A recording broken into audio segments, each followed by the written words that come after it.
Young Peggy just died today. Young Peggy just died today.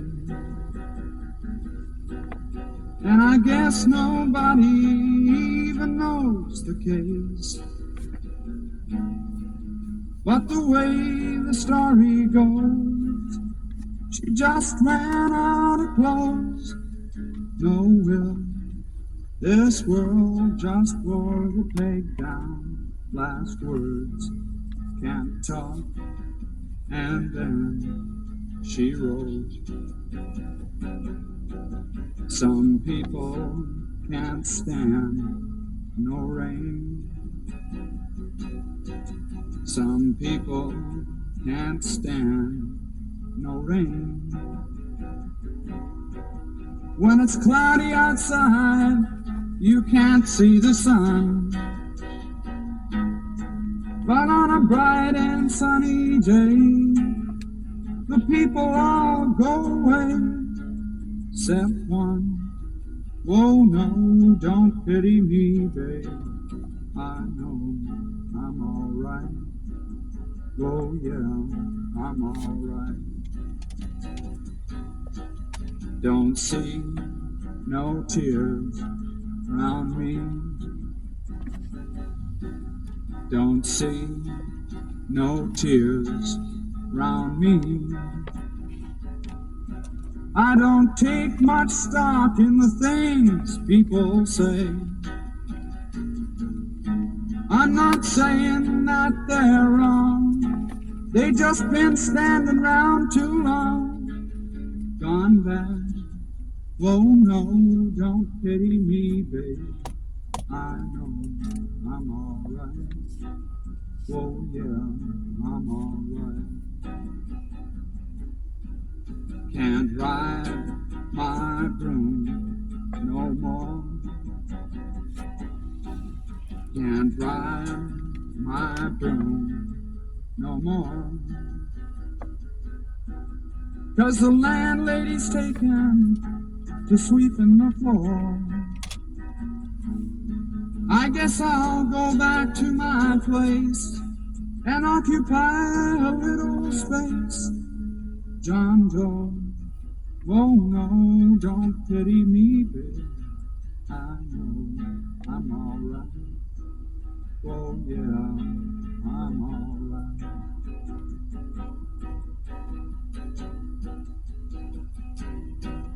The streets are crammed, can't walk.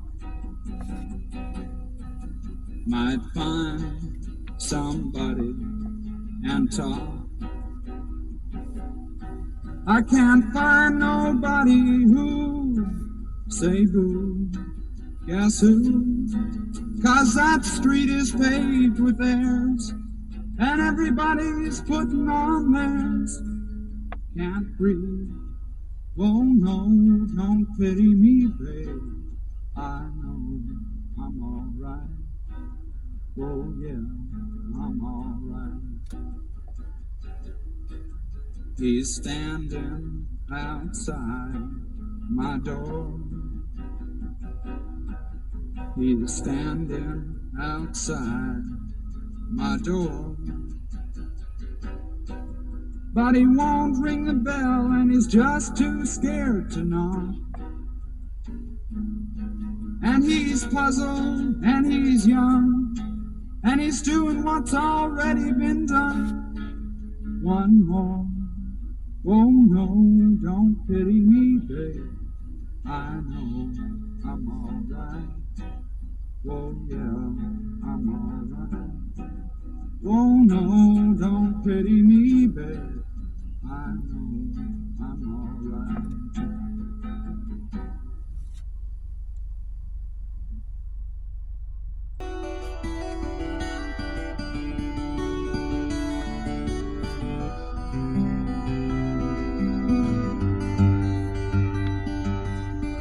Hey little sister, I heard you went to Mr. So-and-so. Knock, knock, knocking on his door again last night. Said you needed it bad. You know that ain't right. 'Cause So many times you've come to me crying, trying to stop. You said it hurt so bad, but please don't let you go back for more.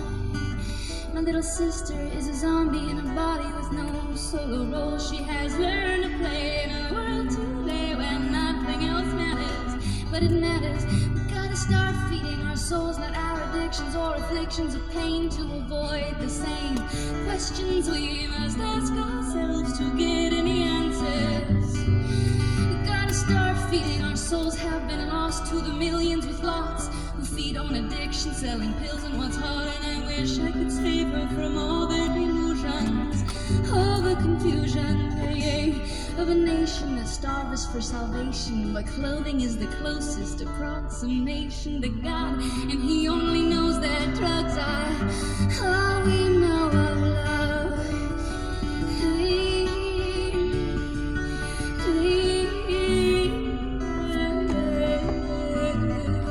Cheers, brothers, brothers.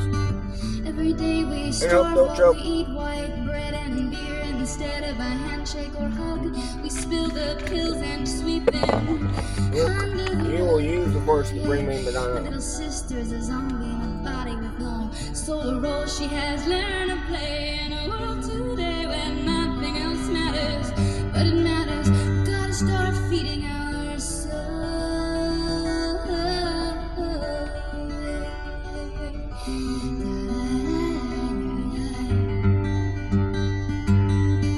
Little sister, I heard you into Mr. So-and-so.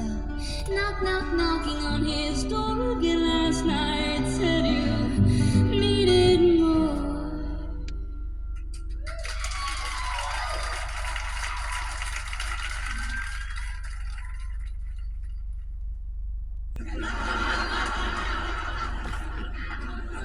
I also like Boone's Farm Strawberry Ale. I throw up just so I can drink it again. I also like Mad Dog Deucey Deucey. Boy, you can tell I'm in St. Louis, I'll tell you that right now. I heard about y'all.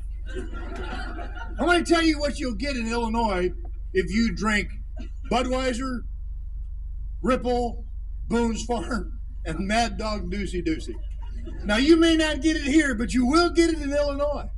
It's a condition called alcoholic terminal diarrhea. I swear before God, I had diarrhea for 6 years. I'm 6'3", and at that time I weighed 146 pounds. That's what my psychiatric report read when they admitted me that night. 146 pounds. A friend of mine in California, Marty, he says that's too light to fight and too thin to win. And I had 4 teeth that were strategically located.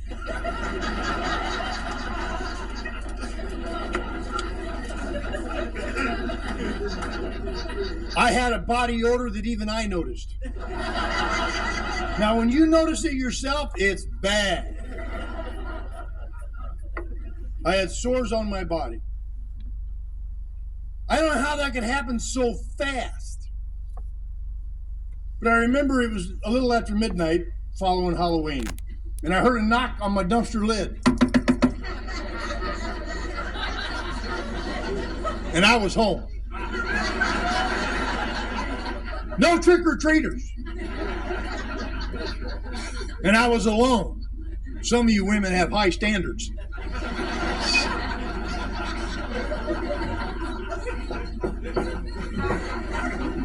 I was wondering who was out there. I knew it wasn't a dumpster pickup man, because you're sleeping in a dumpster, you better know when they're coming. That's a fact. So my curiosity got the best of me, and I wondered who was out there. So I lifted the lid up, and there stood my dad. Now, why that's significant is because the last time I saw my dad, it was outside a courtroom where he took me to court and got a restraining order against me to where I couldn't go within 1,000 yards of my own mother, and I'm not going to tell you why. It's none of your business. My sponsor knows.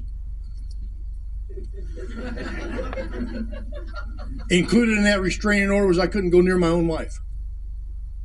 And I wasn't allowed to go near my 3 kids. My dad put an accentuated punch on that.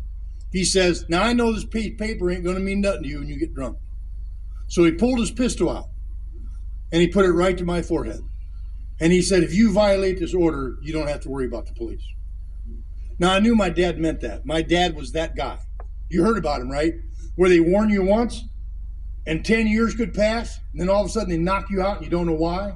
It's because I warned you. Even a statute of limitations is only 7 years. He didn't have the gun. He had a look in his eye I didn't understand. I've never seen it before. That man, in my opinion, was one of the most evil human beings I ever knew.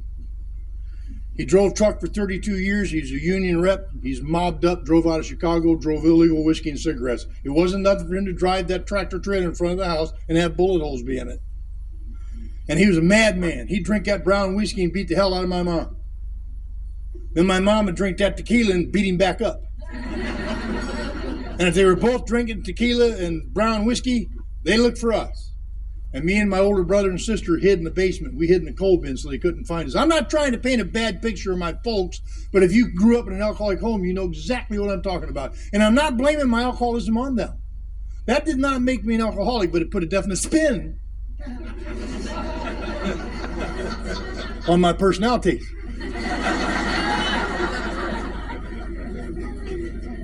So here's this character I'm expecting he's going to pop a cap in me. I know he is. And you know what? There's a part of me that's hoping he is. If you've been where I've been, and I know many of you have, I didn't have whatever it took to commit suicide. I'll tell you why in a little bit. Here's my chance. Maybe he'll put me out of my misery. I haven't drank long enough to be in this condition, for crying out loud, I thought. All I drink is beer, some fine wine. I live alone. I'm a Vietnam veteran. I lay in my dumpster and I revel in the medals I was awarded in Vietnam. Isn't that a big deal? Tell yourself, how can I be a coward? How can I feel like a coward? I've got these medals. And yet I feel that way. And my dad looked down at me, and something came out of his mouth that I wanted him to repeat it because I wasn't sure. But he says to me, Wayne. Now, see, I didn't know this because, you know, around here when you're new, you're on a kind of need-to-know basis. And most people don't think you need to know.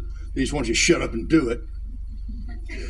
He says to me, Wayne, and I said, what? He says, do you want to come home with me tonight?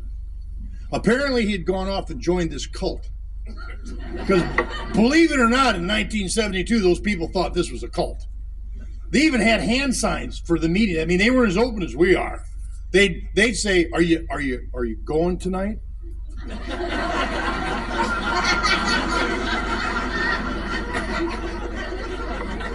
They think I got problems.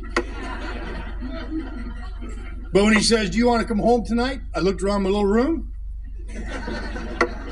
and I said, "No, thanks, Dad. I'm doing fine." And if you're an alcoholic of my type, you know that's absolutely the truth. You know, that's the dilemma of the disease of alcoholism that I'm afflicted with. There isn't no bottom that I can't adjust to. Success kills me. But I can move into a rut and decorate it. Yep. And that's why all those social services agencies that tried to help me didn't have a chance, because what they didn't understand is I'm okay here and you're bothering me. Leave me alone. Kill you. Give me a beer. I don't understand this, folks. And I'm a guy who's been psychiatrically institutionalized several times, 17 to be exact. I know I don't look like it. I didn't mention that yet, did I? 17 times I'm in a psychiatric institution. Once I was court committed by my family. They said they loved me. I liked it there so much I self-signed in 15 more times. I'm going to tell you why. If you drink like I drank, you act like I act, you smell like I smell, and you look like I look, I could not get a date with a girl outside on the street for nothing. But you put me in a co-ed psych ward.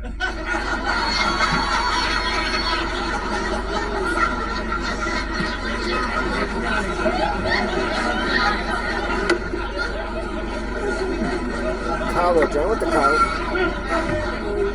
I'm a pretty charming fella. That old psycho Silver Sybil never saw me coming. We'd chase each other around the unit. Around the unit. She'd take her Thorazine first, and I'd start to catch up. And then mine would kick in. It's never gonna get a date. By the way, around the unit, she'd take her Thorazine first, and I'd start to catch up. And then mine would kick in. It's never gonna get a date. By the way, ladies, AA can be a lot like that. I just want you to know that. I saw some of you birds stand up for under a year, and I just want to tell you about me. If I happen to come up to you tonight, after this is all done, I may say something like this, and I got something I want you to do if I do. I may even posture a little bit. I may come up to you and say something like this.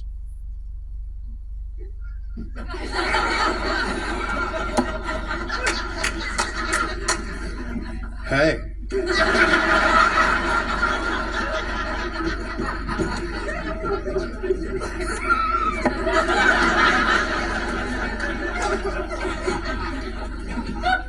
Would